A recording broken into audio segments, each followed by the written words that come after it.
Welcome back. Bulletin میں خوش آمدید۔ بلیٹن کے آغاز میں سب سے پہلے بات کریں گے آٹے کی بڑھتی ہوئی قیمت کی۔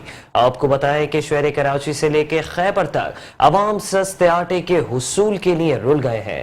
کراچی میں آٹے کی قیمت کم نہ ہو سکی۔ شہر میں آٹے کی قیمت 155 روپے سے 160 روپے فی کلو پر برقرار۔ فلور ملز کو گندم ملنے کے باوجود آٹا سستا نہ ہو سکا۔ عوام سستے آٹے کے حصول کے لیے در در کی ٹھوکریں کھانے پر مجبور ہے۔ آٹا سرکاری نرخوں پر نہ ملنے پر شہریوں کے صبر کا پیمانہ لبریز ہو گیا۔ کراچی سے خیبر تک آٹے کا رونا، عوام سستے آٹے کے حصول کے لیے رل گئے۔ شہر کراچی میں آٹے کی قیمت اب بھی کم نہ ہو سکی۔ شہر میں آٹے کی قیمت 155 روپے سے 160 روپے فی کلو برقرار۔ فلور ملز کو گندم ملنے کے باوجود آٹا سستا نہ ہو سکا۔ عوام سستے آٹے کے حصول کے لیے در در کی ٹھوکریں کھانے پر مجبور۔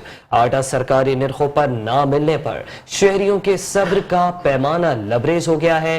کراچی سے خیبر تک آٹے کا رونا، عوام سستے آٹے کے لیے رل گئے ہیں۔ عوام کو سستے آٹے کا حصول بھی اب ممکن نہیں ہے۔ کراچی میں آٹے کی قیمت کم نہ ہو سکی۔ شہر میں آٹے کی قیمت 155 روپے سے لے کر 160 روپے فی کلو پر برقرار ہے، جبکہ فلور ملز کو گندم ملنے کے باوجود آٹا سستا نہ ہو سکا۔ عوام سستے آٹے کے حصول کے لیے در در کی ٹھوکریں کھانے پر مجبور ہے۔ آٹا سرکاری نرخوں پر نہ ملنے پر شہریوں کے صبر کا پیمانہ لبریز ہو گیا ہے۔ کراچی سے خیبر تک آٹے کا رونا، عوام سستے آٹے کے حصول کے لیے رل گئے ہیں۔ سستا آٹا اب ناپید ہو گیا ہے اور ساتھ ہی ساتھ نایاب بھی ہوتا جا رہا ہے۔